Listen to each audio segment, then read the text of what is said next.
And here we go, ¿no? Creo que ya estamos, estamos al aire. Así que bueno, pues muy buenas noches todos. Parece que nos cambiamos de sala, de foro, pues evidentemente aquí en San Ángel tenemos muchos estudios de grabación. En realidad, cada quien tiene nada más el asiento de casa y la mesa de comida, así que ténganos paciencia con esto de la tecnología. Acá andamos. Vamos a dar paso a un nuevo episodio de este diplomado sobre pensamiento crítico, puntualmente en el módulo de filosofía francesa. Hoy hablamos de Gilles Deleuze, así que Fer, ¿cómo estás? Buenas noches, bienvenida.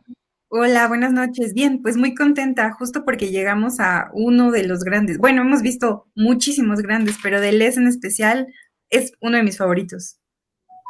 Perfecto, recuerda que aquí también nos ayuda mucho que hagas tus preguntas, Fer, para que esto también se vaya como construyendo, que pueda ser un poco diferente a una clase habitual, ¿no? Las solemos tener, pero si podemos construir aquí un diálogo, mira, adelante, ¿eh? Del otro lado, también recuerden que pueden compartir, pueden comentar, de hecho nos ayudan mucho de esa manera, ¿no? Compartan, comenten, porque al final esto también se vuelve entonces sí un movimiento, porque bueno, las pláticas las podemos tener nosotros y ya, pero con tu participación del otro lado, si tienes comentarios, durante la clase iremos haciendo algunas pausas para comentarlo. Vete por tu agua, tu café, comparte todo este tiempo, esta pequeña cortinilla ahora es para compartir y vamos a darle paso ahora sí. Doctora Bacarlet, ¿cómo está hoy? Buenas noches. ¿Qué tal? Buenas noches, pues aquí de nuevo con ustedes y también coincido que es uno muy importante pensador francés y de los que más me gustan, entonces será un placer hablar hoy de Gilles Deleuze. Bueno, justamente hoy tiene esta pregunta planteada sobre Gilles Deleuze que es, ¿qué es pensar? ¿Nos puede hablar un poquito de manera general de qué hablaremos el día de hoy? Bueno, como ustedes saben, uno de los conceptos centrales en la obra de Deleuze es el concepto de rizoma. Entonces, creo que todo su pensamiento, de hecho, responde a esa figura, ¿no? A una figura rizomática, en donde, pues, propiamente no hay entradas ni salidas preestablecidas, siempre uno está en medio de ninguna parte, ¿no? Y esto implica que en un rizoma, ¿no? Por ejemplo, en un tubérculo o en la hierba, pues uno puede empezar por cualquier punto y salir por cualquier otro punto. Y un poco pasa eso con el pensamiento de Deleuze. Uno no podría decir que habría una manera correcta de entrar en su pensamiento. Podríamos haber entrado por muchas otras cuestiones, por el campo sin órganos, por el esquizoanálisis, eh, por su visión del cine, pero yo preferí centrarme quizá en una entrada que podría pensarse que es muy básica, que es la pregunta sobre qué es pensar para Deleuze. Me parece que esta sería una entrada interesante porque ahí se desprenden muchas cuestiones que nos permitirían entender otros rasgos de su pensamiento. Entonces, sí, parece una pregunta muy obvia, pero vamos a ver que en realidad es una pregunta muy compleja esto de qué es pensar.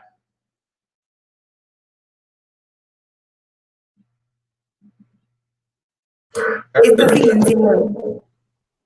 Sorry, tembló también de este lado, ya.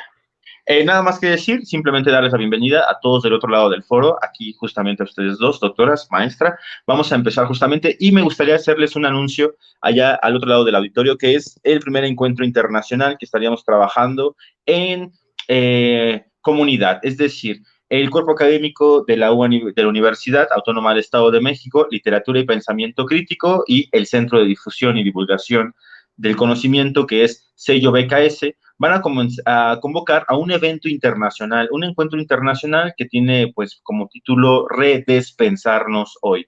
Son cuestiones desde el arte, la política y el género. Va a empezar en noviembre, son 2 semanas de noviembre y 2 semanas de diciembre. El encuentro es España y México, y bueno, más al ratito les vamos a estar platicando un poquito más para no quitarle más tiempo a la sesión y entonces empezar por el día de hoy. Así que para hacer el inicio formal vamos a pasar esta cortinilla breve que tenemos de patrocinadores, que son absolutamente ninguno, pero más que buenas voluntades, ¿no? Entre nosotros. Hacemos esta cortinilla de 15 segundos y entonces sí, Fer, las dejaría a ustedes dos, ¿vale? Vamos.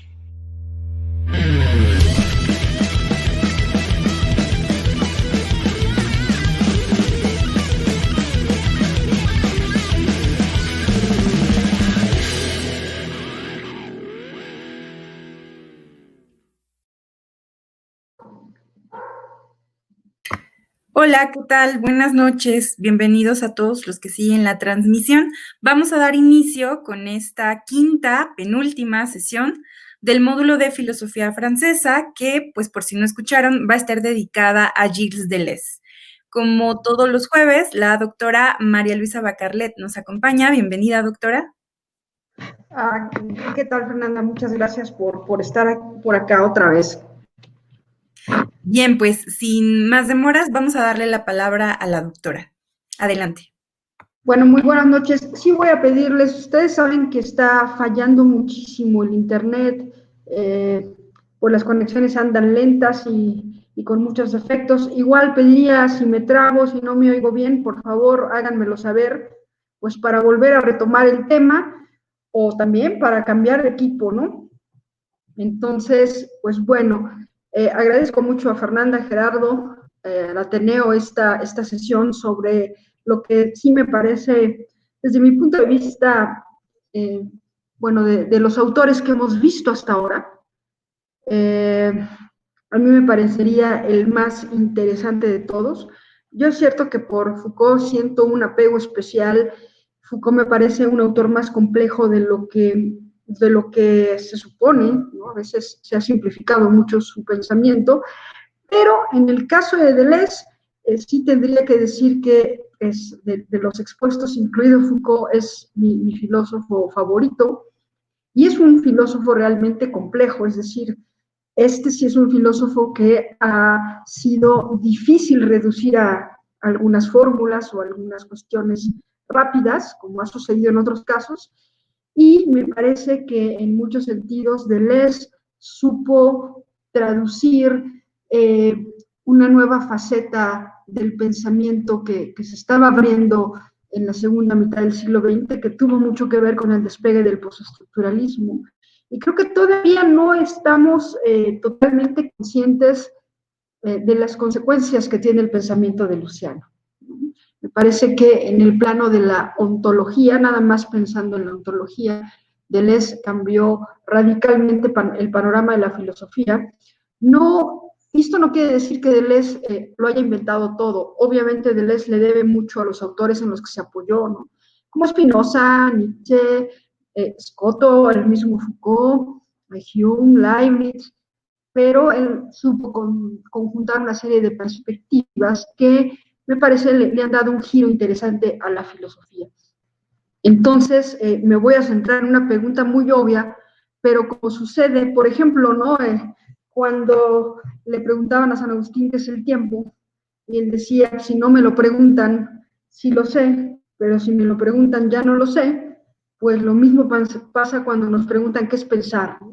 Esta es una pregunta que Deleuze trató de resolver y al tratar de resolverla también trató de dar lugar a una ontología distinta, ¿no? A pensar de otra manera el ser, a pensar de otra manera lo existente y también a habitar de otra manera el mundo, me parece.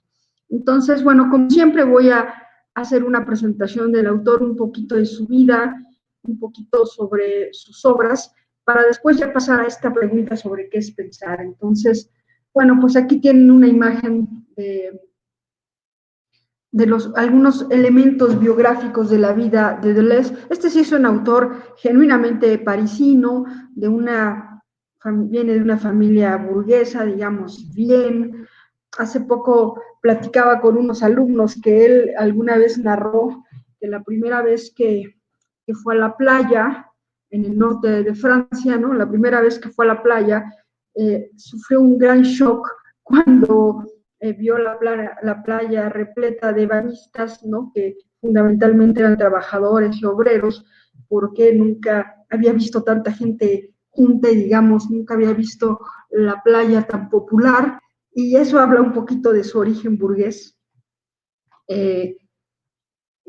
Bueno, es parisino desde que nace, ¿no? Hasta que muere. Nace en París en el 1925, muere en esta misma ciudad en 1995, y bueno, es muy famosa la imagen de cómo muere, ¿no? Se arroja por un sexto piso, se le diagnosticó cáncer y, digamos, decide suicidarse. Igual, como en todos los autores que hemos visto, es un filósofo que comenzó su carrera docente en liceos, ¿no? No tenían el menor problema estos pensadores por pasar por ahí. Él, en particular, él estudió en el Liceo Carnot. Desde muy joven tiene muchas amistades muy interesantes, ¿no? Por ejemplo, en el liceo conoce a otro estudiante de otro liceo, que es Michel Tournier, que es el autor de Viernes o los Nimbos del Pacífico, entre otras obras. Y bueno, también durante los años de la Segunda Guerra Mundial conoció a Bataille, a Klossowski, y se hicieron también grandes amigos, a Sartre también. Siguió cursos en otros liceos, también en el Liceo Louis Le Grand, donde estudió Derrida, en el Henri IV, donde también estudiaron otros filósofos importantes, y ahí tuvo a profesores, por ejemplo, a Georges Canguilhem, a Jean Hippolyte, a Jean Bouffret, que, bueno, son dentro de la filosofía francesa figuras mayores. En el 45 ingresó a la Sorbona como profesor, ingresó a la Sorbona, pero como estudiante, perdón, ahí tuvo entre sus profesores, entre otros, a Gastón Bachelard. Del 48 al 55 se dedica a dar clases en liceos, uno de ellos es precisamente el Louis Le Grand, donde fue un profesor muy apreciado. Luego entró a trabajar como profesor asistente en la Sorbona, ¿no? En el 57.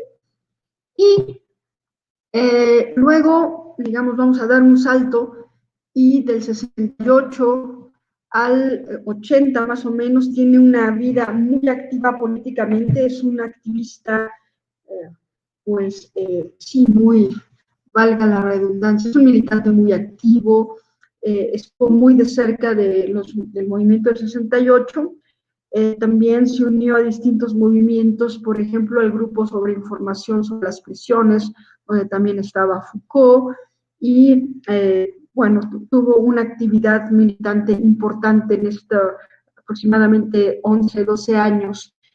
Y en el 69 es cuando conoce a Guattari. No anoto nada más, ¿no? Anoto algunas cuestiones importantes respecto a su carrera. Sí hay que decir que así como el 57 fue un año muy importante en términos de producción para Derrida, el 68 fue muy importante en términos de producción para Deleuze. Es en el 68 donde publica, pues digamos, su obra filosófica en solitario más importante, que es Diferencia y Repetición, y que yo diría que es a partir de esta obra que en realidad está proponiéndose una nueva concepción de la ontología. Entonces, bueno, no me extiendo más en estas cuestiones biográficas, más bien expondría sus obras, que aquí, pues de alguna manera están prácticamente todas. Yo las puse, gracias por cambiar la imagen, yo las puse en colorcitos, ¿no? Porque es difícil hablar de etapas así muy concretas en el pensamiento de Luciano. Yo pensaría, sin embargo, que habría como 4 grandes rubros en su obra. Yo aquí en azul puse todo lo que tiene que ver con su obra monográfica. Deleuze se dedicó los primeros años de su vida profesional a hacer monografías, pero obviamente pues no son monografías comunes y corrientes, ¿no? No simplemente expuso el pensamiento de Spinoza o de Hume para hacer libros de liceo, sino que realmente usó a estos autores y en el sentido más visceral, si quieren ustedes, Deleuze acostumbraba usar a ciertos autores para sacarles el beneficio que estaba buscando. Es decir, usó a ciertos autores, los trabajó, los reflexionó para construir una filosofía propia. Entonces, todas sus monografías tienen un lado monográfico, pero también tienen un lado creativo muy importante que tiene que ver con cómo él usa estas obras para extraer ideas propias y extraer una visión que finalmente iba a desembocar en una filosofía propia. Toda la primera parte de su obra, lo que aquí está en azul, podría llamarse una etapa monográfica donde pues trabaja Hume, ¿no? ahí está el libro de Empirismo y Subjetividad en el 53, Nietzsche y la filosofía en el 62, 53, perdón, el primero, el segundo es el 62, el tercero es la filosofía crítica de Kant del 63, Proust y los signos del 64, el versonismo del 66, luego el libro sobre Sacher-Masoch del 67, y luego Spinoza y el problema de la expresión del 68, y bueno, a Spinoza va a regresar, ¿no?, con otro libro que es del 81, que es Spinoza, Filosofía Práctica, y también más adelante va a tener algunos otros abordajes monográficos, como es el libro sobre Foucault del 86 y el libro sobre Leibniz, el barroco, el pliegue, desde el 88, y digamos, así como ven esto, pues así él abordó su etapa monográfica, pues está también no es continua, ¿no?, sino que se vuelve a presentar en otras etapas de su obra. Y luego yo puse en rojo lo que me parece su aportación en solitario más importante y de alguna manera donde está su ontología más particular, que es diferencia y repetición y lógica del sentido. Como decía yo, pues el año glorioso ahí de Deleuze fue el 68 con estas dos obras, ¿no?, Spinoza y el problema de la expresión y diferencia y repetición. Bueno, en rojo estaría entonces esta aportación en solitario, ontológica sobre todo, de Deleuze, y luego en morado puse todo lo que tiene que ver con la obra que desarrolló junto con Guattari, ¿no?, y todo este acercamiento al psicoanálisis. Allí estaría el Antiedipo del 72, Kafka por una literatura menor del 75, Rizoma del 76 y Mil Mesetas del 80, y luego en el 91, otra vez con Guattari estaría, que es la filosofía, ¿no?, 11 años después, ¿no? Fíjense qué peculiar es su obra, ¿no? Sí tiene un cierto talante rizomático. Luego, en negro puse algunas obras que escribió como en forma de entrevista o en forma de diálogo con Claire Fernet, que es diálogos sobre posiciones con Carmelo N. Y también en el 72 está el de Pour Parler, que sería más o menos esta especie de diálogo con otro filósofo. Y al final en verde puse lo que yo consideraría su etapa estética. Deleuze al final de su obra se dirigió mucho al arte, en particular a la literatura, a la pintura y al cine. Ahí estaría Lógica de la Sensación, que dedica a Francis Bacon, del 81, y una nueva edición en el 2002, reducida. Los dos textos de Imagen, Movimiento, Imagen-Tiempo, que tienen que ver sobre el cine, del 83, del 85. Luego la obra sobre Pericles y Verdi del 88 y Crítica y Clínica del 93. ¿Me permiten un tantito, por favor? Bueno, perdón. Entonces, bueno, eso estaría en verde y sería precisamente la parte estética, o donde tocó temas de estética en su obra. Y al final dejé, bueno, los textos póstumos, que son recopilaciones de obras, de cartas, de artículos, que es La Isla Desierta y otros textos, Dos regímenes de locos, y las cartas y otros textos de 2015, perdón, que recopiló David Lapouillat, perdón. Y bueno, esta es, digamos, una recopilación de las obras. Pues digamos, aquí están prácticamente todas las obras de Deleuze. Y ahora sí pasaría a la siguiente imagen, que es sobre qué es pensar. Y a mí me parece que es una pregunta clave para entender el pensamiento de Luciano. Sobre todo porque Deleuze no solo se pregunta qué es pensar, sino qué es pensar bien, ¿no? Es decir, pareciera que cuando estudiamos filosofía Y cuando estudiamos lógica, lo que nos dicen es que estas áreas sirven para ayudarnos a pensar bien, ¿no? ¿Para qué sirve la lógica? Pues para formular pensamiento correcto. ¿Para qué sirve la filosofía? Para pensar correctamente, etcétera. Sin embargo, podemos ver en la obra de Deleuze un recorrido que pone a juicio, pensando un poquito en el nombre de este diplomado, como que pone a juicio la idea de que se pueda pensar bien. Deleuze, al igual que Derrida, es muy crítico en la filosofía y de la historia de la filosofía. Él no duda, por ejemplo, en calificar a la historia de la filosofía como una historia de intimidación. Es muy severo, ¿no? ¿Por qué la filosofía sería una historia de intimidación? Porque la historia de la filosofía estaría hecha para decirnos qué es pensar bien y, por lo tanto, para desanimarnos a pensar. Ahí, fíjense ustedes cómo Deleuze es tremendamente severo con la propia filosofía. Para Deleuze, de hecho, hay que cuestionar la idea de que hay una forma correcta de pensar. ¿Qué es pensar bien según la tradición filosófica?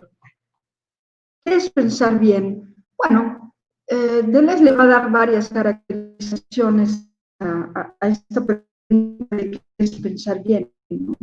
La filosofía está llena de para pensar bien. Ahí estaría Descartes diciéndonos en el discurso del método ciertos pasos para pensar bien. También desde Platón tendríamos una serie de argumentos y de ideas que nos dirían que para pensar bien pues hay que intuir las ideas, no conformarnos con el pensamiento que podemos tener a través, más bien con las sensaciones que podemos tener a través de los sentidos.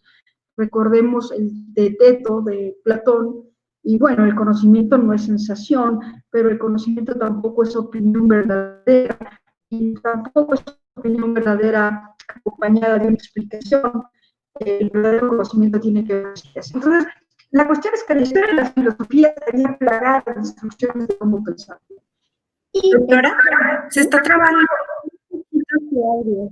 Si pudiera repetir esta última idea cuando retomaba el Teteto de Platón. Sí, perdón, a ver si mejora.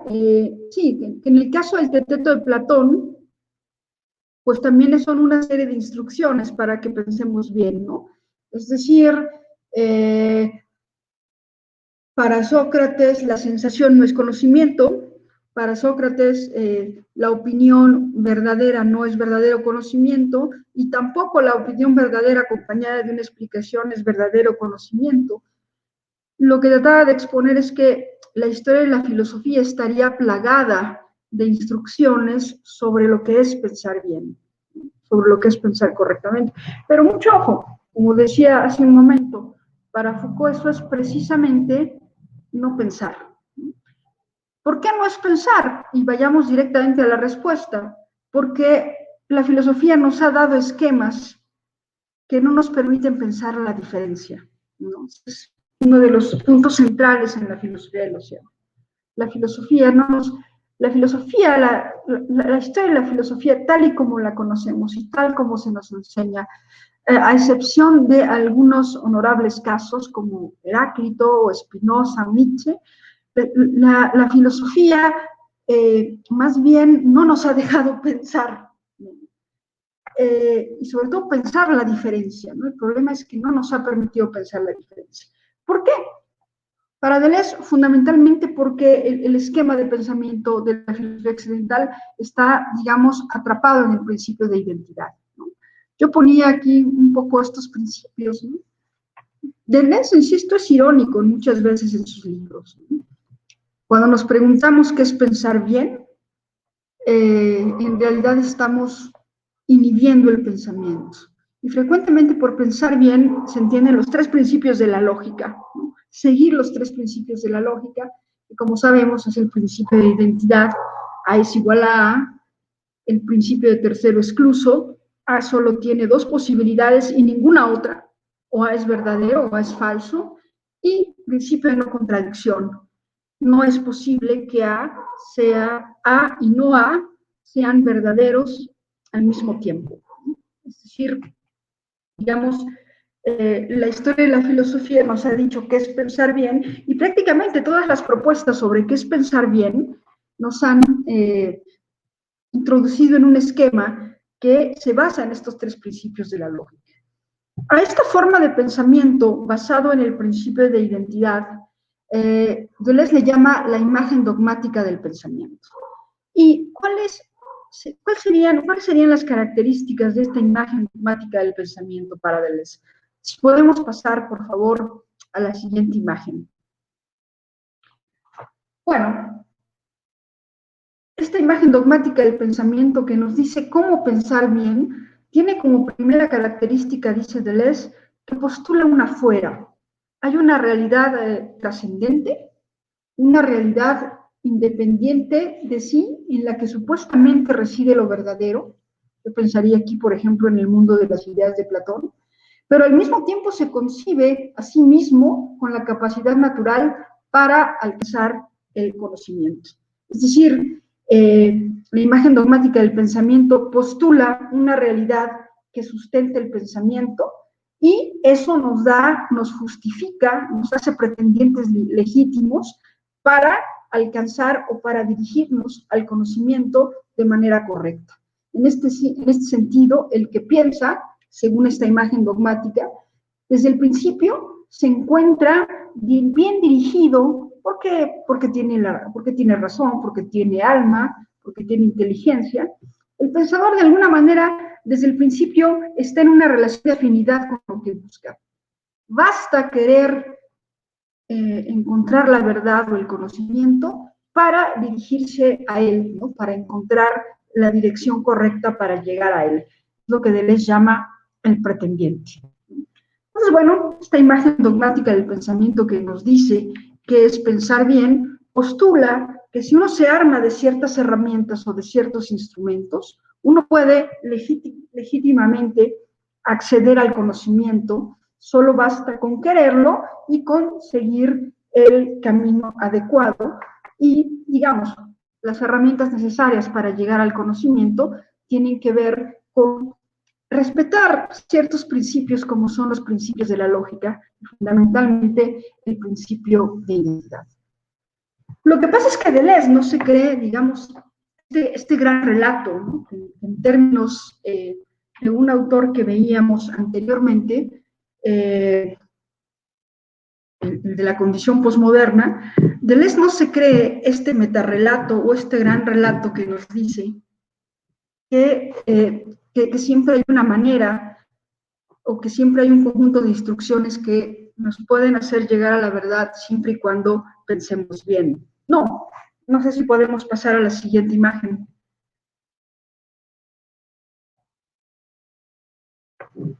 El problema, sí,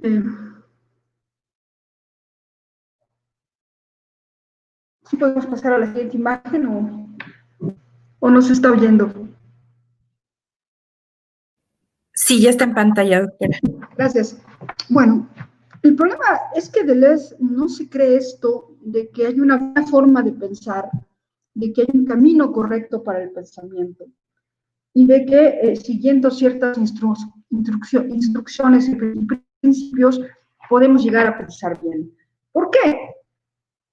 Porque para Deleuze todo pensamiento es una apuesta que hacemos dentro del caos de las cosas, dentro del caos de lo real, si quieren ustedes, para utilizar un concepto lacaniano. El pensamiento es una apuesta que hacemos para tratar de dar sentido a algo, al menos una pequeña parte, a algo que en realidad no tiene sentido. Deleuze lo llama trazar un plano de inmanencia. El pensamiento es eso, ¿no? Es como una tirada de dados, es hacer una apuesta para dar un poco de sentido a una pequeña franja de eso que está allá afuera y que no tiene un orden dado. Eso que Deleuze llama un plano de inmanencia, entonces es precisamente pensar, ¿no? Es hacer un corte en el caos, como dice aquí, ¿no? En el primer punto es hacer un corte en el caos, crear un cierto tamiz entre nosotros y el caos, ¿no? Es un poco lo que decía Nietzsche cuando pensaba que es imposible la vida sin algún tipo de velo, ¿no? El famoso velo de Maya. Para acceder a la realidad necesitamos un tamiz o un velo que nos permita darle un cierto sentido, un cierto orden a eso que ya allá afuera, llamémosle caos, mundo, cosmos, universo, como ustedes quieran, eso que allá afuera en sí mismo no tiene un orden. Bueno, el pensamiento es una forma de ordenar ese caos, de darle un poco de sentido. Desde este punto de vista, y esto es muy interesante, para Deleuze no solo la ciencia piensa, la ciencia introduce un poco de orden en el caos, por ejemplo, con fórmulas, con funciones. La filosofía también piensa, dice Deleuze, la filosofía también introduce un poco de orden en el caos, usando ciertos conceptos. Pero, esto es una cuestión que a mí me gusta mucho de Deleuze, el arte también introduce orden en el caos a través de las sensaciones. Una obra de arte, ¿no? Una pintura, una pieza musical, es una forma de pensar, es una forma de pensamiento, porque es un pequeño intento de dar orden al caos del mundo de sonidos que hay, por ejemplo, ¿no? Una pieza musical introduce un poco de orden, y eso es una forma de pensamiento.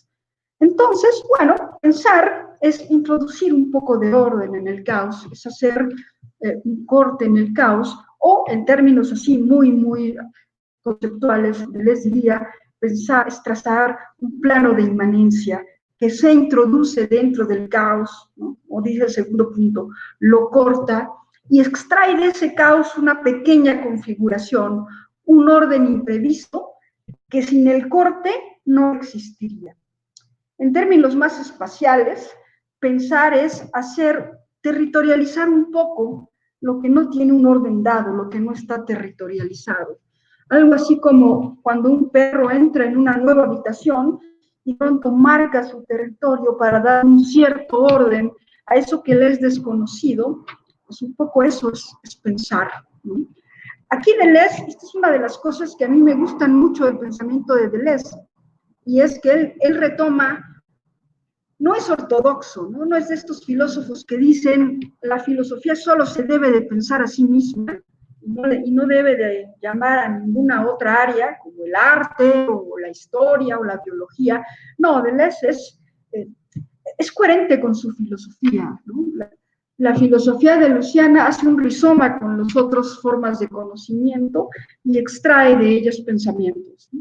Entonces, por ejemplo, uno de los autores a los que recurre Deleuze es un pedagogo que se dedicó a estudiar a los niños autistas mucho tiempo, que es Fernand Deligny, y que por ahí la editorial Cactus está editando algunos de sus libros, ¿no?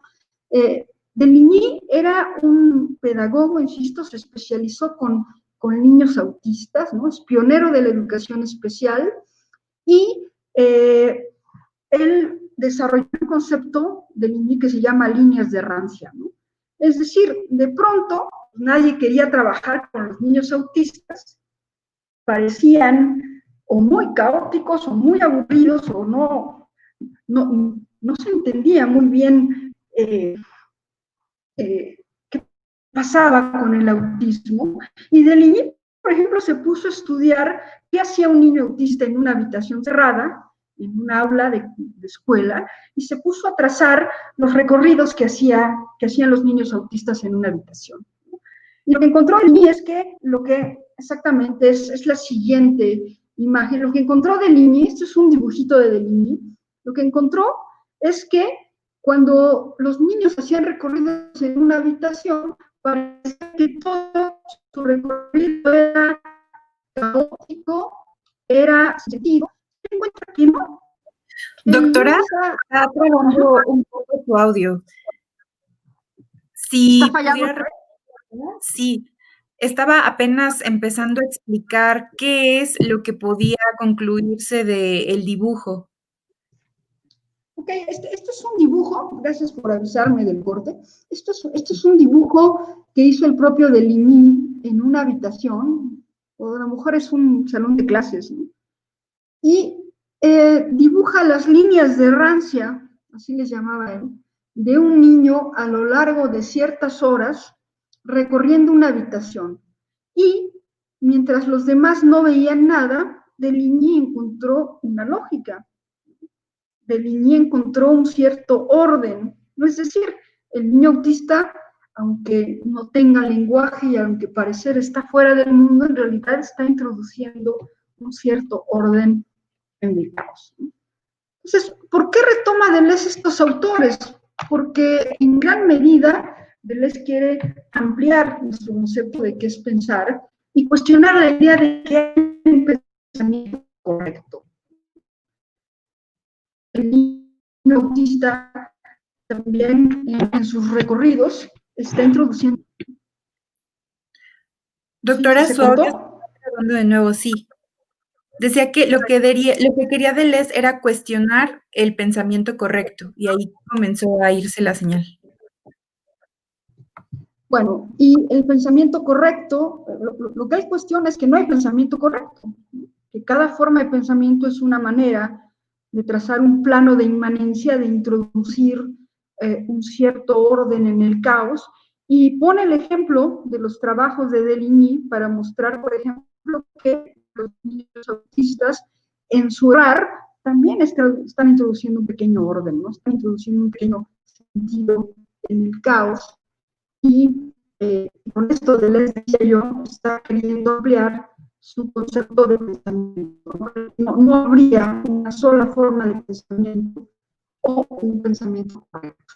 Entonces, bueno, si pasamos a la siguiente imagen, por favor. Digo, espero que no se siga cortando, porque si no, esto... Se escucha un poquito cortada, doctora. Si pudiera acercarse un poco más a su módem, a lo mejor la señal se estabiliza. Sí, sí. Sí, lo que pasa es que sí estoy lejos de mi módem, esto... Sí estoy en un repetidor, digamos, de señal, pero... Pues bueno, a ver, déjenme ver cuáles son las opciones que tengo.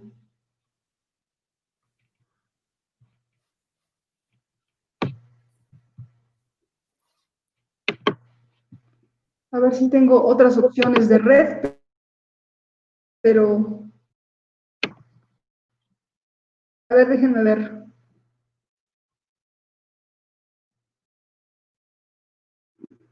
Pues no. Podría cambiar a otra, pero es igual, falla bastante, entonces... A ver, vamos a hacer una cosa. Voy a cambiar de red y vamos a ver si mejora. ¿Les parece? Vale, de acuerdo. Ver, Bueno, si gusta, en lo que usted está en ello, me voy a permitir leer un fragmento de un texto de Agamben en el que habla de Deleuze. Pues Agamben también tuvo contacto con Deleuze, asistió a algunas de sus clases, y este fragmento que voy a leer se llama Salvo los hombres y los perros. A Gilles Deleuze, el inventor, el inocente, el risueño, el fugitivo, el adiós de los filósofos. Y dice así: en la primavera de 1987, yo seguí los últimos cursos de Deleuze en Saint-Denis, y jamás olvidaré lo que esa voz me aportó de generosidad y de libertad. 20 años atrás, durante un verano para mí igual de decisivo, seguí el seminario de Heidegger. Un abismo separa a estos dos filósofos, sin duda los más grandes de nuestro siglo. Ambos pensaron con un coraje extremo la existencia, a partir de la facultad, y el hombre en cuanto ser que no es sino sus maneras de ser. Pero la tonalidad fundamental de Heidegger es la de una angustia tensa y casi metálica, en la que toda propiedad y todo instante se contraen y devienen tarea por cumplir. Nada, por el contrario, expresa mejor la tonalidad fundamental de Deleuze que esa sensación que a él le gustaba llamar con una palabra inglesa, self-enjoyment. El 17 de marzo, de acuerdo con mis notas, para explicar dicho concepto, comenzó por exponer la teoría platónica de la contemplación. Todo ser contempla, decía citando libremente de memoria. Todo ser es una contemplación, sí, incluso los animales, incluso las plantas, salvo los hombres y los perros, agregó, que son animales tristes sin alegría. Ustedes dirán que bromeo, que es una broma. Sí, pero incluso las bromas son contemplaciones. Todo contempla, la flor y la vaca contemplan más que el filósofo. Y contemplando se llenan de sí mismos y se alegran. ¿Qué es lo que contemplan? Contemplan sus propios requisitos. La piedra contempla el silicio y la calcita. La vaca contempla el carbono, el nitrógeno y las sales. Esto es el self-enjoyment. No es el pequeño placer de ser sí mismo, el egoísmo. Es esa contracción de los elementos, esa contemplación de los requisitos propios que produce la alegría, la ingenua confianza de que algo va a durar, sin la cual no se podría vivir, pues el corazón se detendría. Somos pequeñas alegrías. Estar contento de sí es encontrar en sí mismo la fuerza para resistir a la abominación. Aquí mis notas se detienen y es así como quiero recordar a Gilles Deleuze. La gran filosofía de este siglo sombrío, que había comenzado con la angustia, aquí refiriéndose a Heidegger, se acaba en la alegría. Pues bueno, vamos a ver si esto mejora, ¿no? Vamos a ver si esto mejora. ¿Se sigue oyendo cortado lo mío? No, ya se escucha bien, doctora. Bueno, vamos a ver si esto mejora. Pero bueno, yo lo que también quería yo leer esta cita del texto de diálogos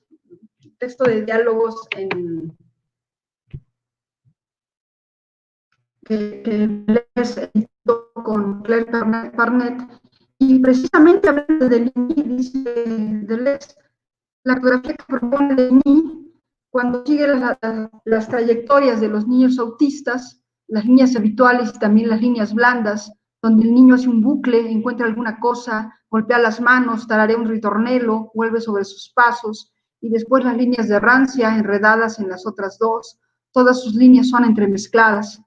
Deligny hace un análisis de las líneas que va por un camino lejos del psicoanálisis y que no concierne solamente a los niños autistas, sino a todos los niños y a todos los adultos.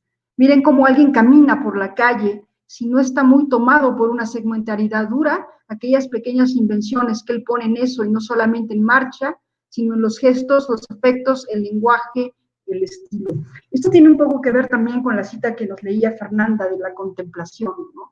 Contemplar también es una forma de hacer un corte en el caos, ¿no? Así como los niños autistas introducen un poco de orden en el caos cuando trazan estas líneas en su caminar, estas líneas de rancia, estas líneas duras. De igual manera, tanto en el mundo, digamos, no hay un orden dado, no hay un orden preestablecido. No habría una forma correcta de pensar, no habría una lógica del buen sentido, sino, por lo tanto, no solo la ciencia pensaría, no solo la filosofía pensaría, también lo haría el arte, y de hecho, toda contemplación, ¿no?, como lo acabamos de ver, o toda territorialización, toda trayectoria, como en el caso de los niños autistas, sería una forma de trazar un plano de inmanencia o de introducir un pequeño orden dentro del caos. Y bueno, ahora quisiera abundar más sobre esto que Deleuze llama la lógica del buen sentido, ¿no? ¿Qué sería pensar bien? Que, como acabamos de ver, es un concepto que va a criticar fuertemente Deleuze, ¿no? No hay una fórmula del buen sentido, no habría una forma correcta de pensar. Y cada vez que nos dicen que hay que pensar bien, en realidad están impidiendo que pensemos. ¿Cuál sería esa lógica del buen sentido? Bueno, el principio mayor de la lógica del buen sentido sería la disyunción excluyente, es decir, el intento de evitar a toda costa la contradicción. La disyunción excluyente me dice que yo puedo optar por una cosa o por otra, pero no al mismo tiempo por las dos cosas. Es decir, o, como ponía yo aquí un ejemplo que era muy simple, ¿no? O voy a la escuela o no voy a la escuela, pero no podría hacer las dos cosas al mismo tiempo, ir o no ir, por ejemplo, ¿no? Aunque, dándole crédito a Deleuze, uno diría que en tiempos de pandemia, realmente uno va a la escuela y no va, ¿no? Es decir, uno va a la escuela, pero uno se queda en casa, ¿no?, por ejemplo. Pero bueno, uno de los principios importantes de esta lógica del buen sentido es el principio de identidad y por lo tanto la disyunción excluyente. O esto o el otro, pero no las dos cosas al mismo tiempo. Si podemos pasar, por favor, a la siguiente. Bueno, ¿qué es pensar entonces? el centro de la exposición del día de hoy. Pensar no es el buen sentido, evidentemente, ¿no? Al contrario, como dice David Lapouillat en un libro sobre Deleuze que se llama Los movimientos aberrantes y que yo recomendaría mucho, para Deleuze la filosofía, tal como la concibe Deleuze, puede definirse como una lógica irracional de movimientos aberrantes, donde para Deleuze esta forma de pensamiento que está proponiendo, que sería para él efectivamente pensar, seguiría más bien lo que él llama la síntesis disyuntiva. Es decir, no la disyunción excluyente, sino la disyunción incluyente o también la contradicción. Si en buen sentido me dice, tú tienes que decidir entre ir a la escuela y no ir a la escuela, la síntesis disyuntiva o esta lógica aberrante acepta las dos cosas. Voy a la escuela y no voy a la escuela. Puedo optar, como dice Deleuze en Lógica del Sentido, puedo optar por las dos opciones a la vez, puedo optar por las dos direcciones a la vez. Esto no es nuevo, esto ya está en Heráclito, cuando Heráclito, en el famoso fragmento sobre nos bañamos y no nos bañamos en el agua del mismo río, está precisamente hablando de este elemento paradójico, contradictorio, que nos permite tomar las dos direcciones a la vez. Es decir, me baño y no me baño en las aguas del mismo río. Ya sabemos por qué, porque para Heráclito nos bañamos en el mismo río, pero no nos bañamos en el mismo río porque no es el mismo río, porque nosotros somos otros. Es decir, Heráclito está introduciendo la figura del devenir, que finalmente es una paradoja. Esto es muy importante. Deleuze encuentra que el devenir, si lo pensamos desde Heráclito, no es simplemente decir que las cosas cambian. Es muy importante y a mí me parece que esta es la médula del pensamiento de Luciano. Devenir no es decir que las cosas cambian, que las cosas pasan de un estado a otro. Devenir es aceptar la paradoja, es aceptar la contradicción, es aceptar que nos bañamos y no nos bañamos en las aguas del mismo río. Y por lo tanto, en esta lógica aberrante que acepta la síntesis disyuntiva y que acepta la contradicción, por lo tanto, no estamos cuestionando de manera radical el principio de identidad, algo contradiciendo a Parménides, que sería imposible o sería aberrante pensar que algo sea y no sea a la vez. La lógica de Luciana y la ontología de Luciana está proponiendo un esquema donde las cosas son y no son al mismo tiempo, ¿no? Como dice el último punto, las cosas entran en relación no porque hagan abstracción de sus diferencias, no porque nieguen sus diferencias, sino precisamente a través de sus diferencias, a través de la distancia entre sus diferentes puntos de vista.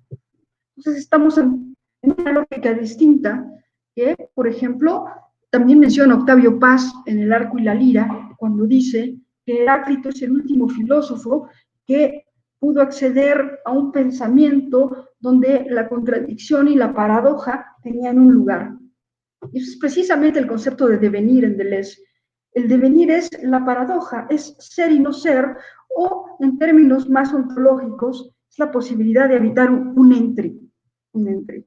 Y aquí, por ejemplo, me gusta muchísimo el ejercicio que hace Deleuze con la metamorfosis y con Kafka. Si pasamos a la siguiente imagen. Aquí me gusta mucho el ejercicio que hace Deleuze con Kafka. ¿Por qué? Porque precisamente lo que pasa en la metamorfosis, si recuerdan ustedes esta novelita de la metamorfosis de Kafka, Gregorio Samsa se convierte en un escarabajo. Y para Deleuze esa es la verdadera figura del devenir. ¿Por qué? Porque en realidad Gregorio Samsa no se convirtió de hombre a insecto, sino más bien Gregorio Samsa nunca es un hombre en el sentido cabal, ¿no? y tampoco cuando se convierte en secto. Se está grabando un poquito su audio de nuevo. Si pudiera usted repetir la idea, decía que Gregorio Samsa no se convirtió realmente en insecto. Bueno, y ahí no, se comenzó a sí trabar. se convierte en insecto, ¿no? Es decir, Gregorio Samsa sí se convierte en insecto, pero nunca llega a ser cabalmente un insecto. No es un insecto en el sentido perfecto de la palabra, porque Gregorio Samsa sigue pensando, sigue relacionándose con su familia, sigue dándose cuenta de lo que pasa a su alrededor, se da cuenta de que su habitación está sucia, es decir, hace cosas que no haría un insecto. Gregorio Samsa nunca es cabalmente un hombre, ¿no? Es un burócrata aburrido de su vida, y por otro lado nunca es cabalmente un insecto, sino más bien habita un ente, habita una zona de indiscernibilidad donde no es completamente un hombre y no es completamente un insecto, está entre ambos. Eso es precisamente, podemos decirlo así, Gregorio Samsa es animal y hombre al mismo tiempo, o también podríamos decirlo así, Gregorio Samsa no es ni animal y no es hombre, ¿no? Porque a ninguno de los dos lo realiza cabalmente, ¿no? Gregorio Samsa no tiene una identidad definida, pues, ¿no? Y es ese entre en el que habita Gregorio Samsa lo que lo pone en una situación de devenir. Entonces, ¿qué está proponiendo con esto Deleuze? Está proponiendo otra manera de pensar, pero sobre todo otra manera de pensar la diferencia, ¿no?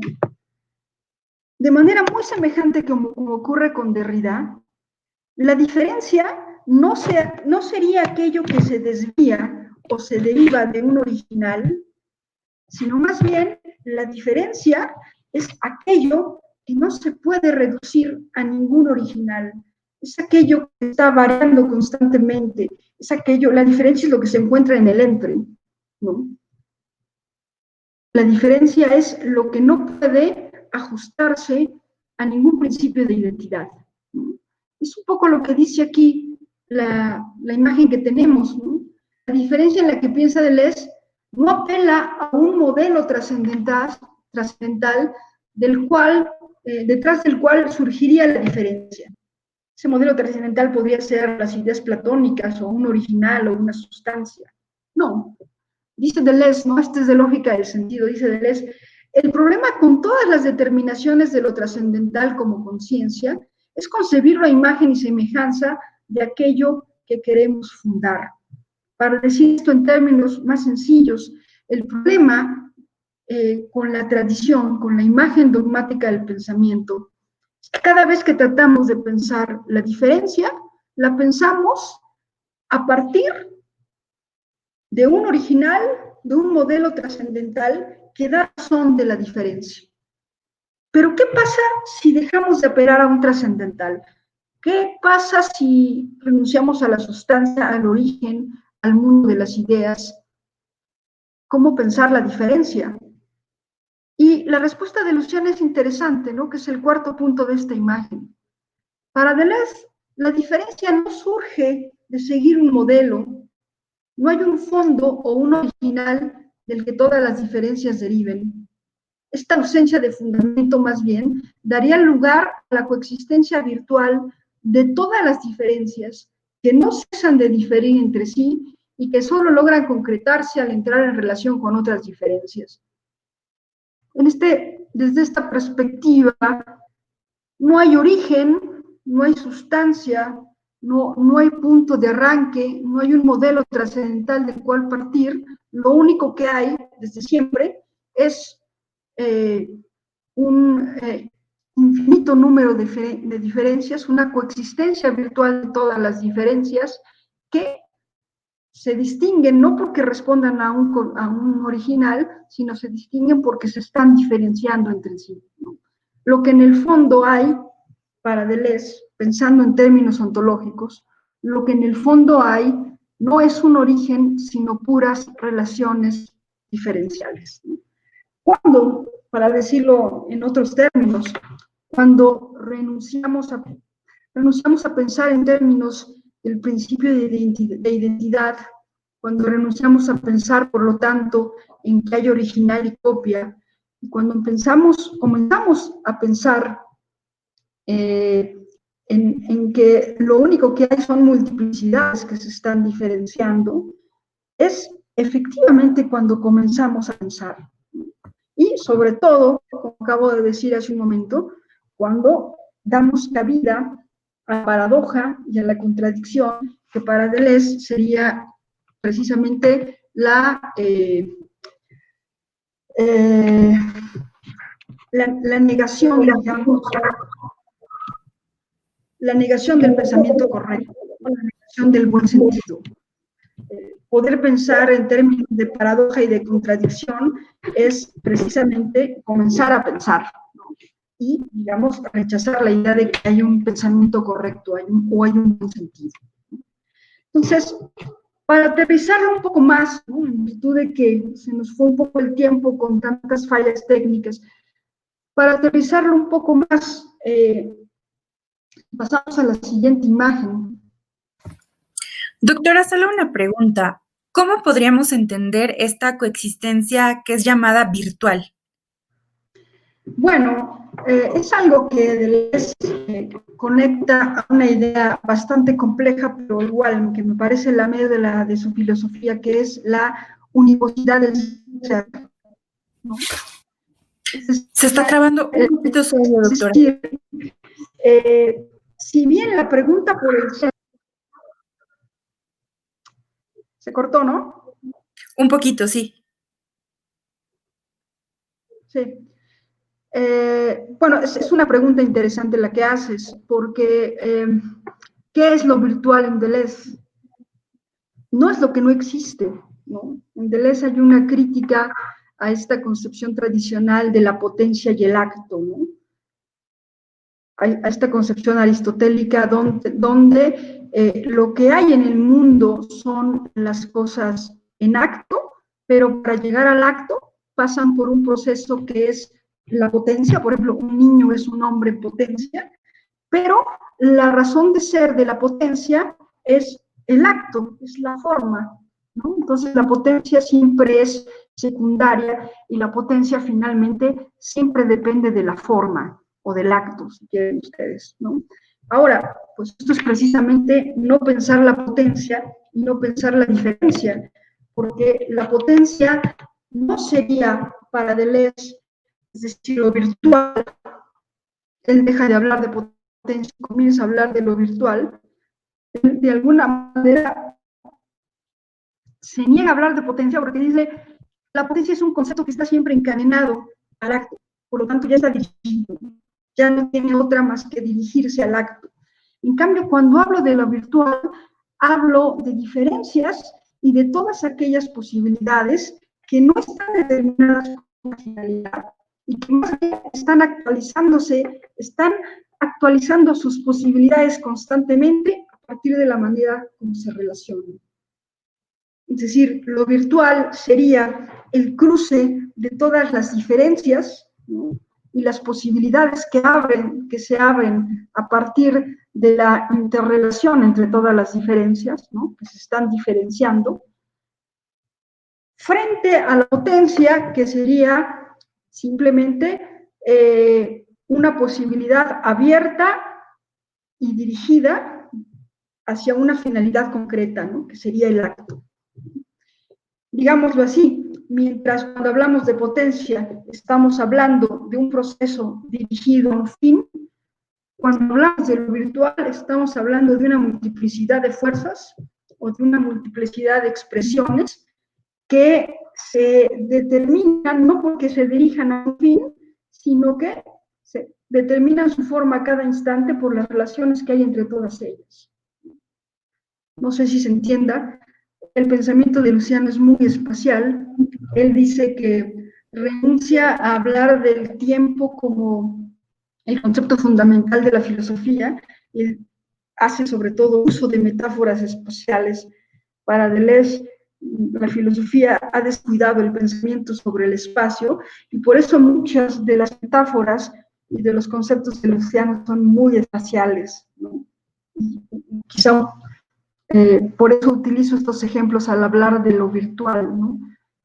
Lo virtual es precisamente el rizoma, ¿no? Lo que surge de la interacción de fuerzas que no están dirigidas a un fin, ¿no? Entonces, claro, sí.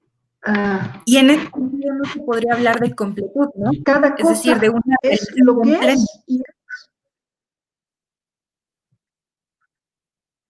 ¿Cómo?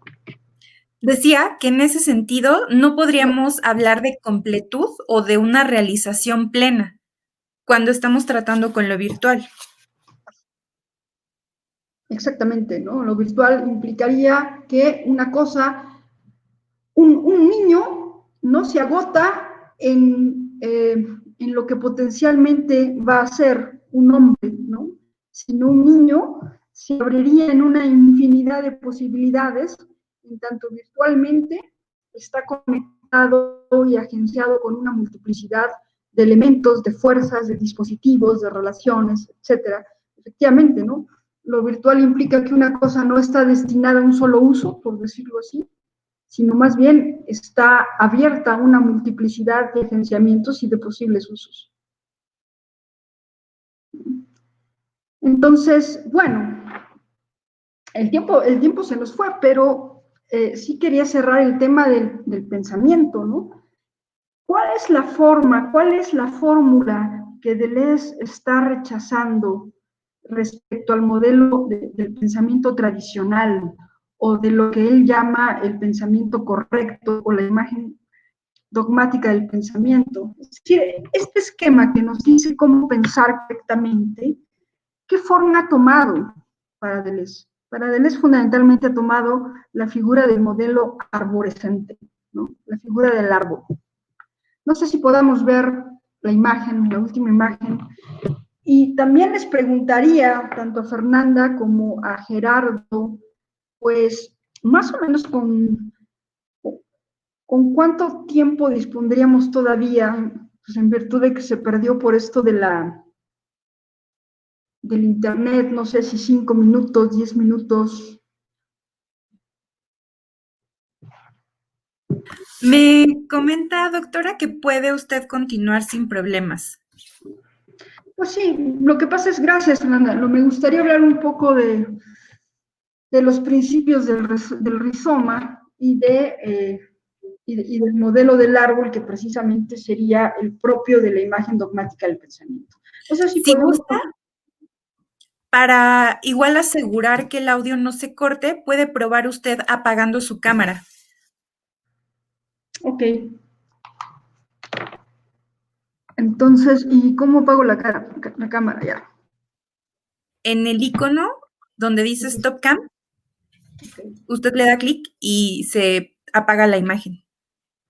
Bueno, entonces voy a apagar la imagen esperando que esto funcione mejor. Y también, si podemos pasar a la siguiente imagen que dice el modelo del árbol. Bueno, aquí, ¿cuál sería el modelo de esta imagen dogmática del pensamiento?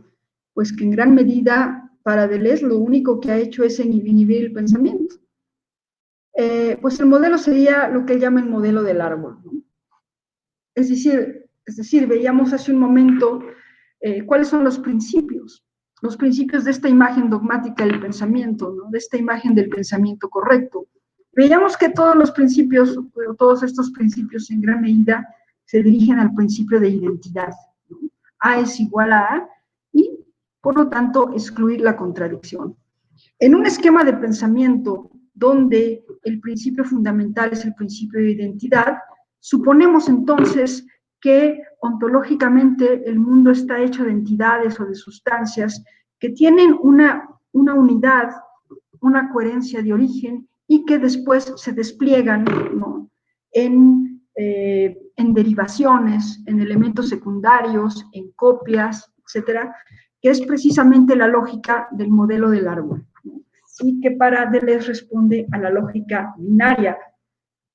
Esto se parece también mucho a la deconstrucción derridiana, ¿no? Cuando Derrida dice, pues el pensamiento occidental nos ha encerrado en un esquema de dicotomías, de pares, ¿no? De pares opuestos. Para Deleuze también, la imagen dogmática del pensamiento de alguna manera nos ha introducido en una lógica binaria que se representa en el modelo del árbol, ¿no?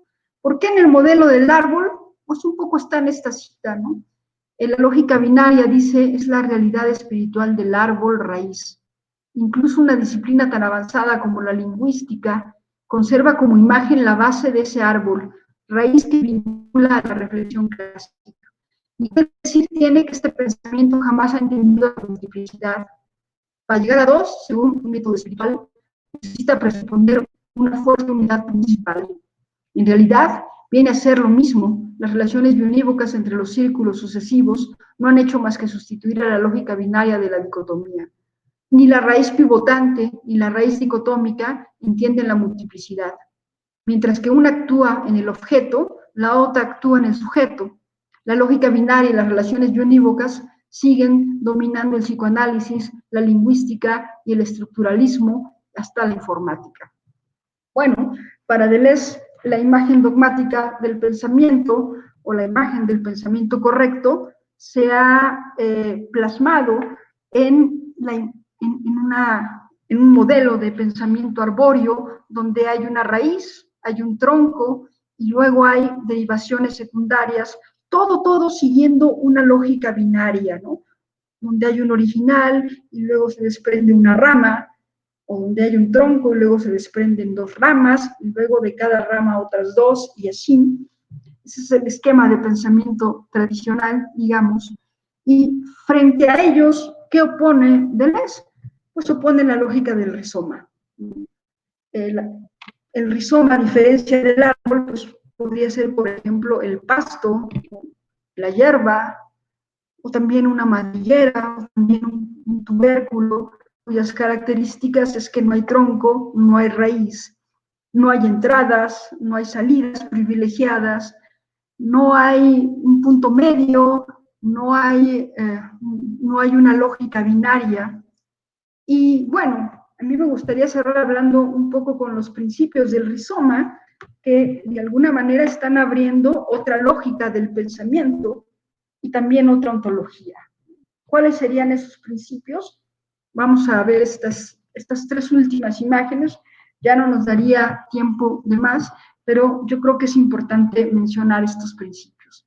¿Cuáles son los principios del rizoma frente a la lógica binaria o la lógica del árbol? Bueno, tal como los expone Deleuze en Mil Mesetas, los primeros dos son los principios de conexión y de heterogeneidad, ¿no? Como su nombre lo dice, en un rizoma todo se puede conectar con todo. Un elemento político tiene que ver con un elemento biológico, por ejemplo, un elemento antropológico tiene que ver con un elemento, no sé, simbólico, lingüístico, económico. En un rizoma todo se conecta con todo, porque al no haber origen, ni sustancia privilegiada, ni entrada original, entonces no hay jerarquía para establecer conexiones. Y esto nos permite que las conexiones puedan conectar los elementos más heterogéneos. Un poco como dice en esta imagen, ¿no? Cualquier punto del rizoma se puede conectar con cualquier otro, y de hecho debe serlo, dice. Eso no sucede en el árbol ni en la raíz, que siempre fijan un punto y un orden. El árbol lingüístico, a la manera de Chomsky, sigue comenzando con un punto S, procede por dicotomía, es decir, lógica arbórea. En cambio, en un rizoma, cada rasgo no remite necesariamente a un rasgo homogéneo, a un rasgo lingüístico. Eslabones semióticos de cualquier naturaleza se conectan con él en otras formas de codificación muy diversas. Eslabones biológicos, políticos, económicos, poniendo en juego no solo regímenes de signos distintos, sino también estatutos de estados de cosas. Es decir, los dos primeros principios del rizoma hablan de que un rizoma, en una forma rizomática de pensamiento, todo se conecta con todo, y estas conexiones son heterogéneas, no respetan un principio de jerarquía. El siguiente principio, podemos pasar, es el principio de multiplicidad, y aquí hay un concepto de Luciano muy importante que es el de multiplicidad, ¿no? El tercer principio es que tiene mucho que ver con pensar la diferencia. Es decir, la multiplicidad no es lo múltiple. ¿Por qué? Porque lo múltiple es un concepto que nos remite a la unidad de origen. Es decir, el origen está en 1, luego se desdobla en 2, y luego esto sumado me da el 3, etc. Pensar lo múltiple es siempre pensar la diferencia a partir de una unidad que se desdobla. En cambio, pensar la multiplicidad es pensar que desde el comienzo lo único que hay son diferencias, multiplicidades que no tienen origen y que se están diferenciando constantemente. Como dice en esta imagen, ¿no?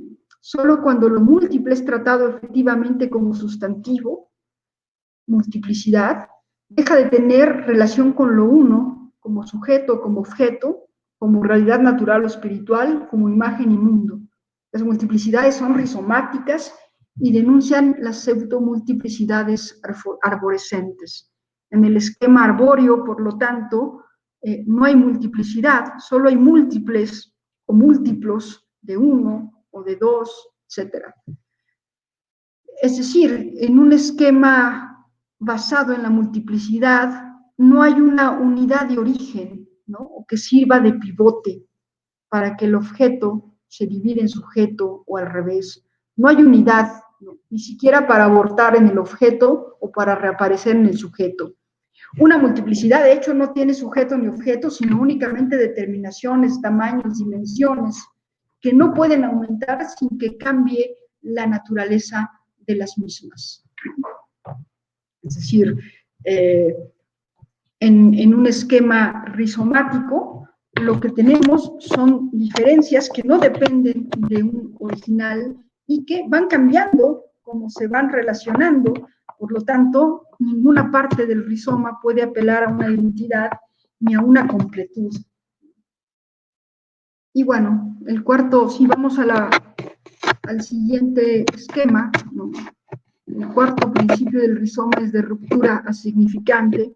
Es muy interesante, ¿no?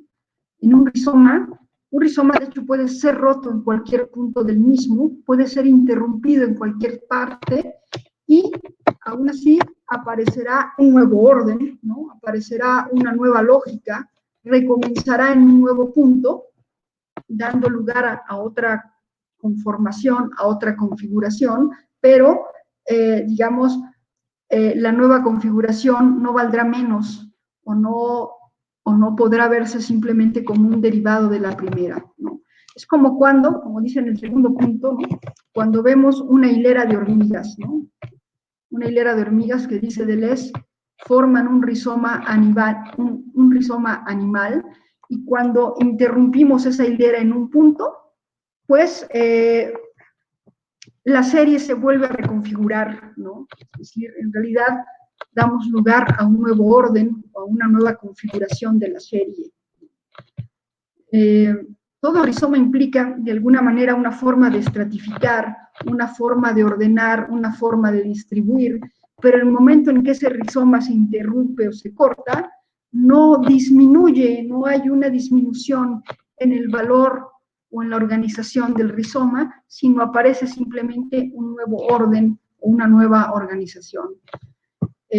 Cada vez que un rizoma se rompe, no es que se termine un orden, aparece otro orden y emerge la posibilidad de una línea de fuga, ¿no? De una nueva exploración, de una nueva experimentación, de una nueva configuración, ¿no?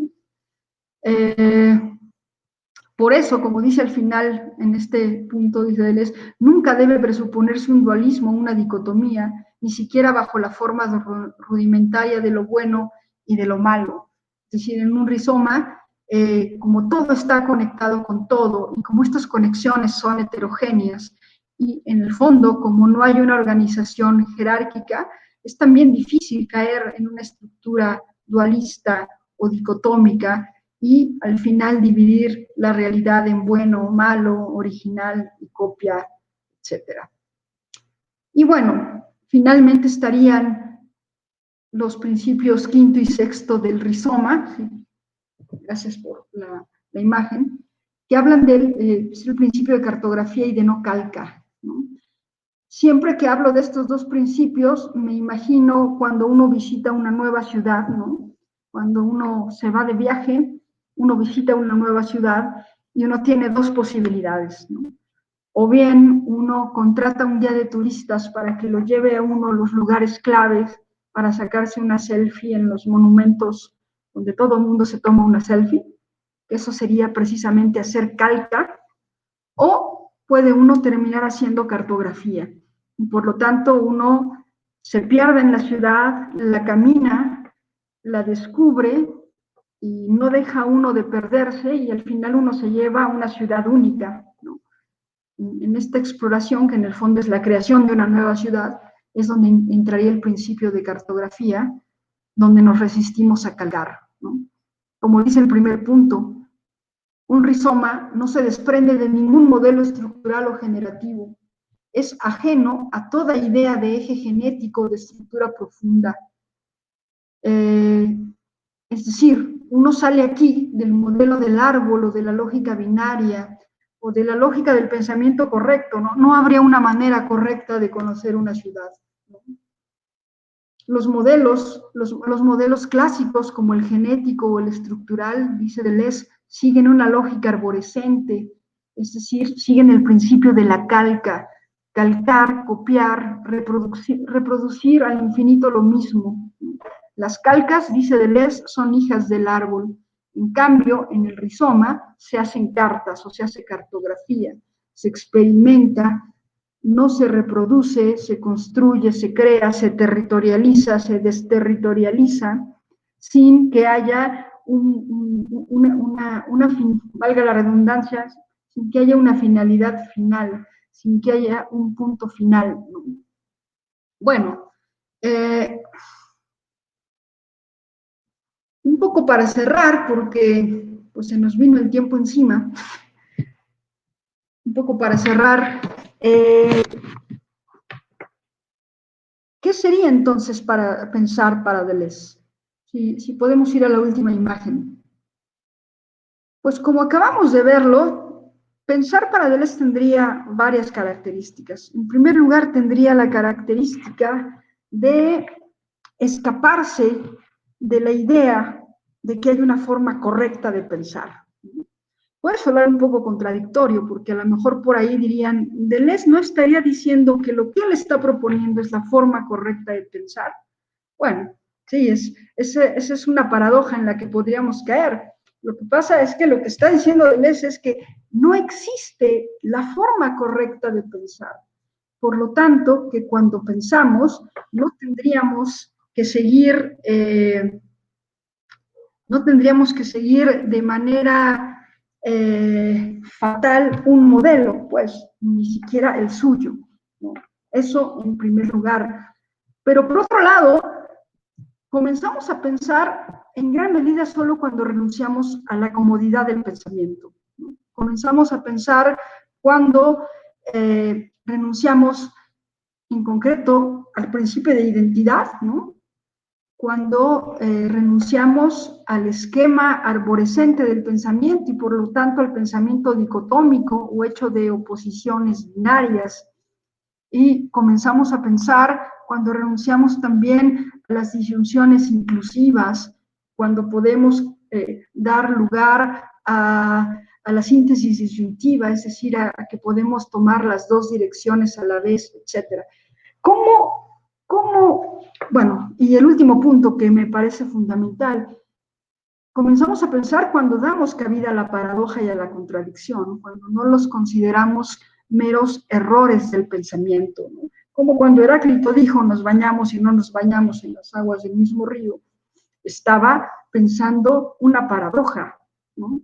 Estaba pensando el devenir, ¿no? Entonces, cuando podemos intuir de alguna manera el devenir, también es una manera en cómo estamos de alguna manera pensando. En términos muy resumidos, como dice Deleuze cuando habla de qué es pensar en Proust y los signos, Deleuze diría, solo comenzamos a pensar cuando algo nos violenta, ¿no? cuando algo nos violenta, cuando algo nos saca de nuestros goznes. Todos estos elementos que traté de exponer hoy, ¿no? Principio de identidad, disyunción incluyente, modelo arborescente, renunciar a las contradicciones y a las paradojas, etc. Cuando nos salimos de ese esquema del pensamiento correcto, es cuando comenzamos a pensar para Deleuze, ¿no? Es cuando comenzamos a abrir las puertas del pensamiento. Y en este sentido, pensar no sucede en un esquema armónico o lleno de calma, ¿no? Como esta imagen idílica que se tiene del filósofo contemplando el atardecer de manera calmada desde una colina, sino precisamente el pensamiento viene cuando algo nos impacta, cuando algo nos choca, cuando algo nos saca de nuestros goznes, cuando algo nos introduce en una paradoja, en una contradicción. Es por eso, como ponía yo en la última imagen, que Deleuze diría, no solo la ciencia y la filosofía piensan, también lo hace el arte, y quizá el arte más que en ninguna otra área, porque es precisamente en el arte donde nos vemos, donde estos principios del buen pensar se ponen en contradicción, se cuestionan o se trascienden. Pues bueno, yo le dejaría aquí, un poco lamentando que haya tantos problemas de conexión, pero bueno, espero que haya estado mejor, se haya escuchado mejor esta segunda parte ya sin imagen. Y bueno, pues no sé, tendré que mejorar mis implementos tecnológicos para la que sigue, porque no, pues ni modo. No, pero después de que usted apagó la cámara, se escuchó bastante bien el audio. Entonces, pues por esa parte no se preocupe. Si me permite, ahora pasamos entonces a la parte de preguntas. Hay algunas ya. Pregunta el Ateneo. ¿La idea de rizoma en Deleuze es semejante al dispositivo en Foucault? Bien, pues no sé qué diga usted, yo diría que no. ¿Qué opina usted? No, yo creo que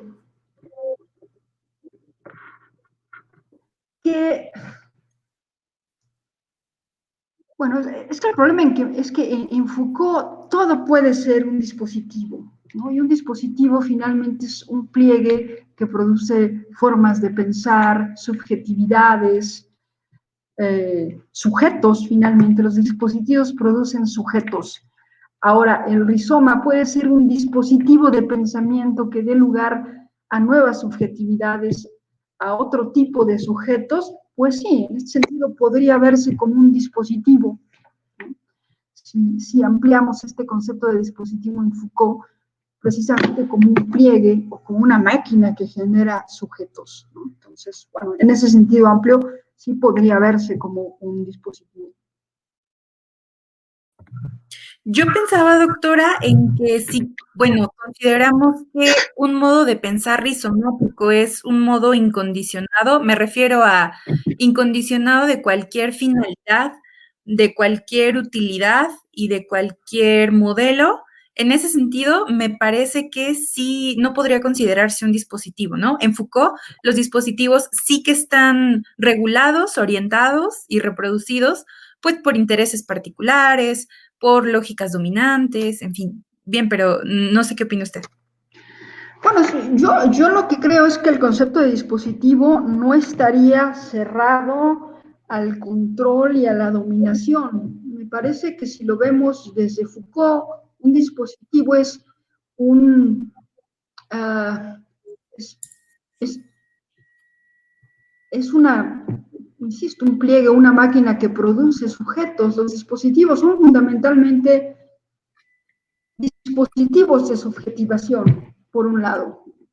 Es decir, en ese sentido, el rizoma podría verse como un dispositivo que tendría efectos de subjetivación distintos al dispositivo del árbol, ¿no? El árbol también sería un dispositivo, ¿no? Ahora, es cierto que el rizoma nos está planteando un esquema de pensamiento que no tiene una finalidad determinada o absoluta, pero eso no quiere decir que no tenga un uso. Yo haría esta distinción entre finalidad, utilidad y uso. yo creo, estoy utilizando una distinción que quizá no es muy de Deleuze, sino de Agamben, pero, es decir, el rizoma no es que no esté destinado a producir nada, más bien no está destinado a producir nada en términos de finalidad, de beneficio, de producción o como se quieran verlo, ¿no?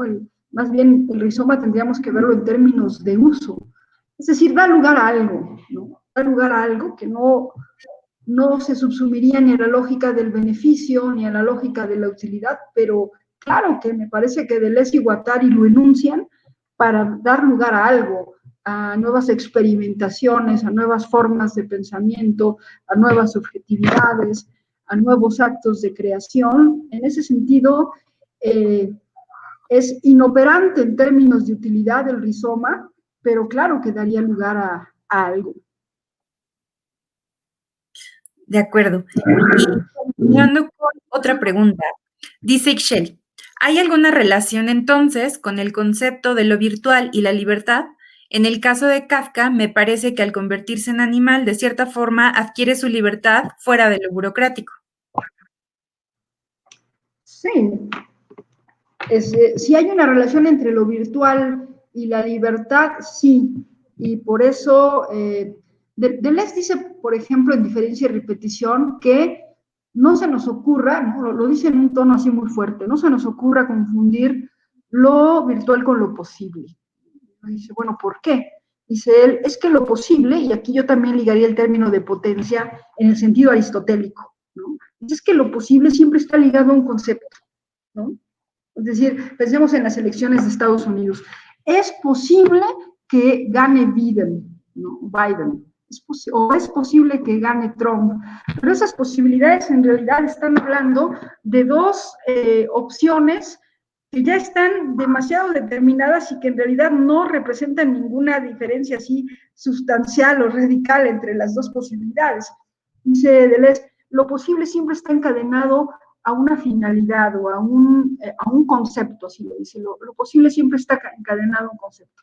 En cambio, lo virtual no. En este sentido, lo virtual estaría más ligado a la libertad.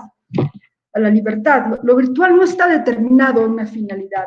Más bien, lo virtual es lo que emerge a cada instante por las relaciones y las conexiones de las cosas, de los objetos, de todo aquello que precisamente impide que las cosas se agoten en un destino biológico, por ejemplo, en una finalidad, etcétera.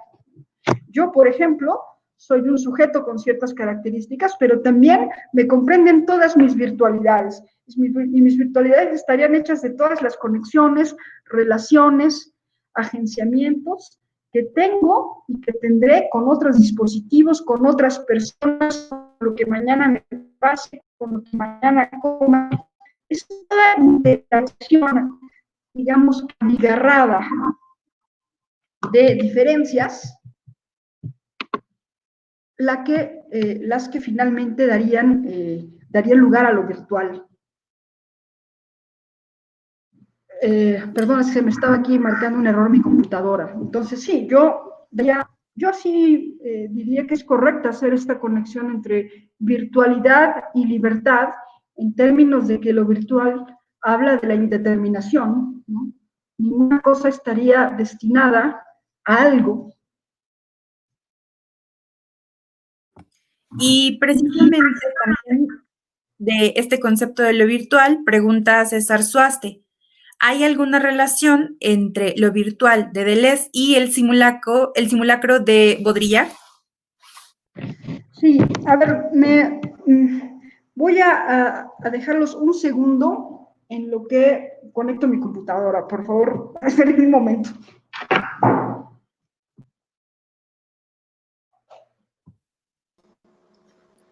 Bueno, Fer, aprovecho este momento solamente para comentarles a todas las personas que están aquí en la sala, perdón, aquí llega la doctora Bacarlet, que vamos a estar trabajando un encuentro internacional que mencionábamos justamente al principio de esta clase, que tiene que ver con distintas pláticas, ¿no? Justamente redespensarnos desde el arte, el género, la política.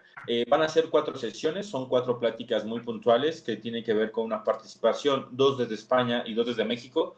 La doctora Bacarlet va a cerrar el evento y van a ser los últimos 2 miércoles de noviembre y los primeros 2 miércoles de diciembre a las 12 del día. ¿Por qué? Pues bueno, por la conexión de horarios, ya saben, en España pues las 7 horas, entonces para coincidir pues va a quedar a las 12. Lo vamos a transmitir también por aquí, por la página del Ateneo. Pueden participar, pueden estar aquí también, y para saber un poco de los contenidos, los temas muy puntualmente, ya está la publicación en nuestra página. Entonces, cuando ustedes gusten, pueden ir y verlos también del otro lado. También esta información nos ayuda mucho que la compartan. Ya es una, vamos a decirlo así, un trabajo que se está haciendo con un cuerpo académico de la universidad. Así que, bueno, el movimiento va tomando también forma académica. Bueno, dentro de libertad que nos permite, ¿no? Doctora Bacarlet, ¿ya nos escucha? Sí, estoy por aquí, perdón. Entonces, Perfecto. bueno, la pregunta de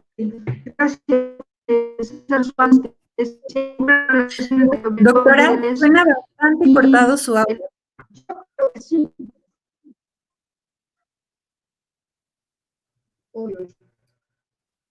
A ver, voy a volver a... ¿Ya se oye mejor? Sí. Yo creo que sí hay una relación, una pregunta bien interesante que yo creo que daría tema para una tesis. Yo creo que sí hay una relación importante, porque el concepto de simulacro en Baudrillard parte de una crítica a la ontología dura. Es decir, en tanto a la ontología dura, me refiero a una ontología que estaría postulando la existencia de fundamentos o de sustancias de origen, ¿no?, a partir de las cuales habría copias o representaciones que serían meras derivaciones de ese original. En cambio, Baudrillard lo que quiso hacer con el concepto de simulacro fue voltear esa lógica y decir, solo hay simulacros, solo hay simulacros, y la hegemonía de simulacros, sobre todo en un mundo actual con el Internet y la sociedad de la información y la circulación de imágenes, lo que nos presenta es una realidad poblada de simulacros sin original. Y en el fondo, pues es también lo que subyace en la ontología de Deleuze, ¿no?, renunciar a la idea de una sustancia en el origen, de un original o de un fundamento, y lo que determina lo que las cosas son es su virtualidad, de hecho, en Deleuze, ¿no?, sus relaciones, la manera como se presentan, la manera como se están diferenciando.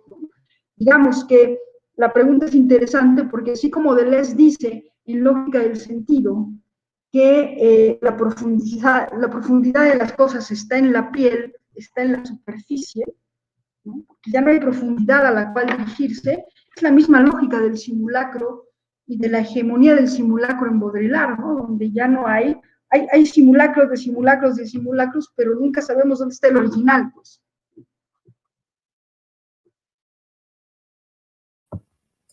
¿Sí se oyó mejor? Sí, doctora.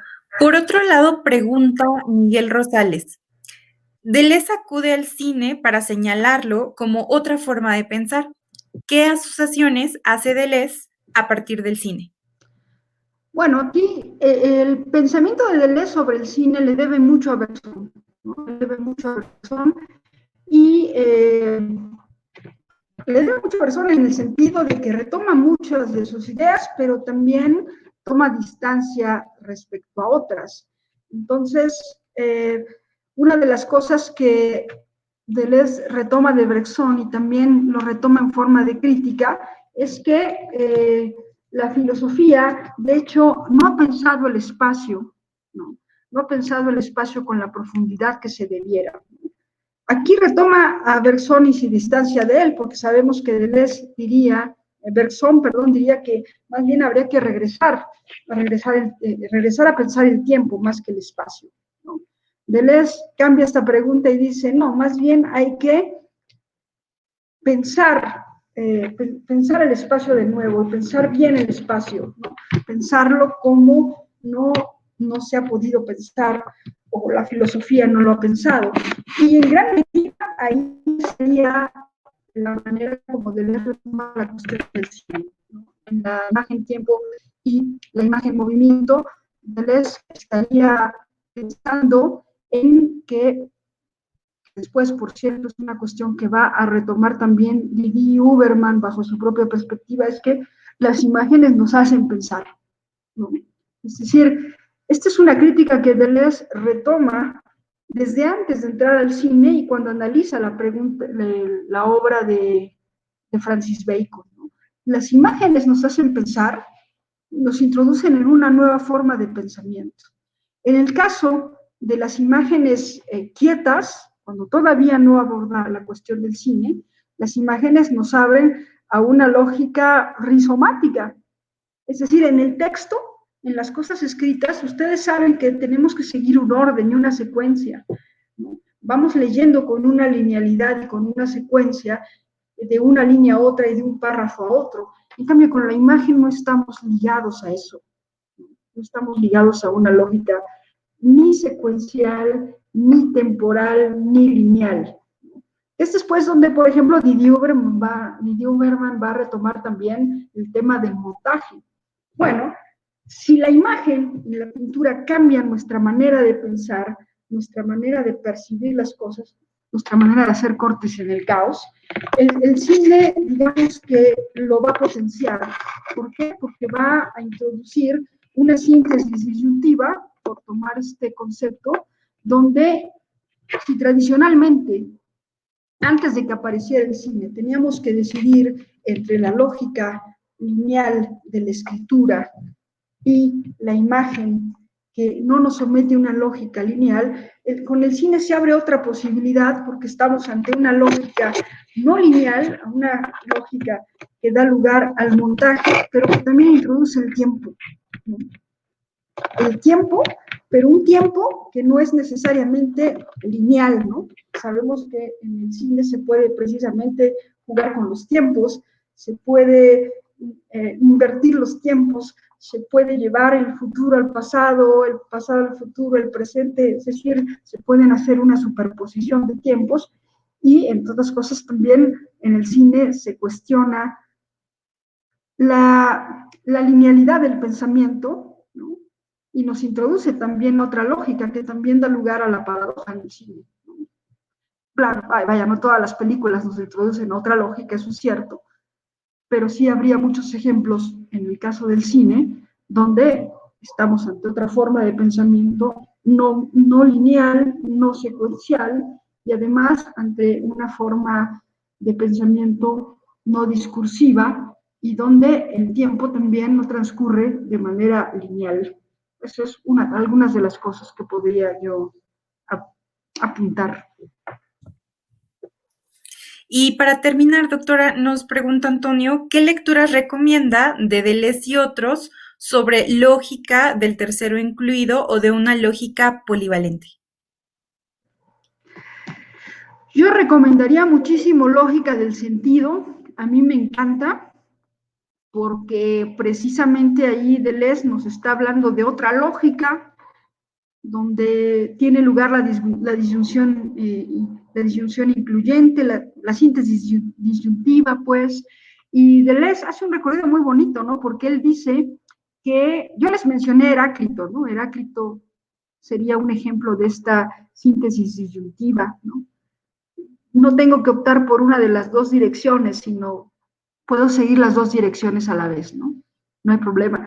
Pero en Lógica del Sentido, Deleuze lo ilustra muy bien con ejemplos de la literatura, con Lewis Carroll, por ejemplo, Alicia en el País de las Maravillas y otras cosas, pero también utiliza a los estoicos. A mí me gusta mucho ahí lo que hacen los estoicos, con los estoicos, porque Deleuze dice, los estoicos son los primeros que cuestionan la lógica aristotélica y cuestionan el principio de identidad. De tal manera que en la lógica aristotélica, una cosa no se define por el sustantivo, sino por los verbos, ¿no? Las cosas se definen por los verbos, por lo que hacen, y los verbos abren precisamente la posibilidad del equívoco y de la multiplicidad, ¿no? Mientras, por poner el clásico ejemplo del cuchillo y la carne, ¿no? Dice Deleuze, mientras la lógica de los sustantivos, basada en la identidad, me dice que un cuchillo es un artefacto que tiene un mango de madera y una, ¿cómo se llama? Una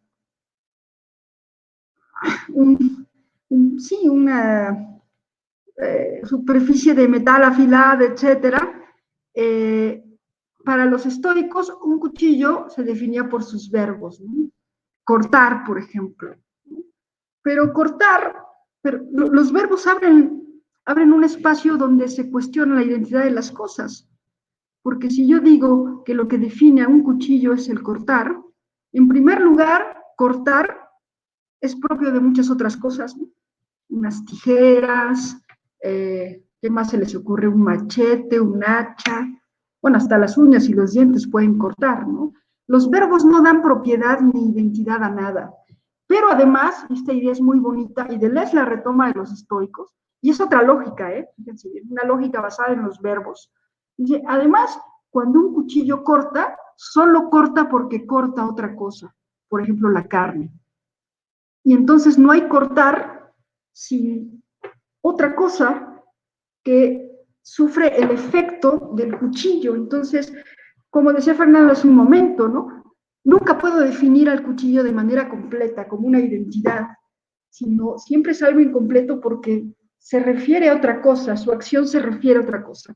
El cortar siempre puede hacerlo cualquier otra cosa, como un hacha o unas tijeras, pero además el cortar como verbo siempre requiere otra cosa que realice ese verbo, como la carne.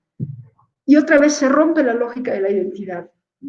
Entonces, Lógica del Sentido es un libro muy bonito de lógica en el fondo, y que me parece que es también, si hablamos de rizoma, es una entrada muy válida al pensamiento de Luciano, ¿no? Muy interesante más bien. De acuerdo, doctora. Bueno, pues con eso cerraríamos la sesión de hoy. Le agradezco mucho su participación. A pesar de las fallas técnicas, me parece que logró entenderse bien. Aquí Pacify dice, un placer escuchar a la doctora Bacarlet, lo comparto. Como siempre, doctora, y pues muchas gracias. Muchas gracias y me disculpo por las fallas técnicas. Trataré de hacerme de mejores implementos tecnológicos, pero bueno, espero que haya sido lo suficientemente bueno, o se hayan corregido en el momento los problemas. Y bueno, muchas gracias. Gracias a Fernanda, a Gerardo y al Ateneo y a todos los que estuvieron presentes. Mil gracias. Recuerden que el módulo de filosofía francesa se termina el próximo jueves. Todavía tenemos una sesión más para cerrarlo, entonces pues nos estaremos viendo entonces. Gracias.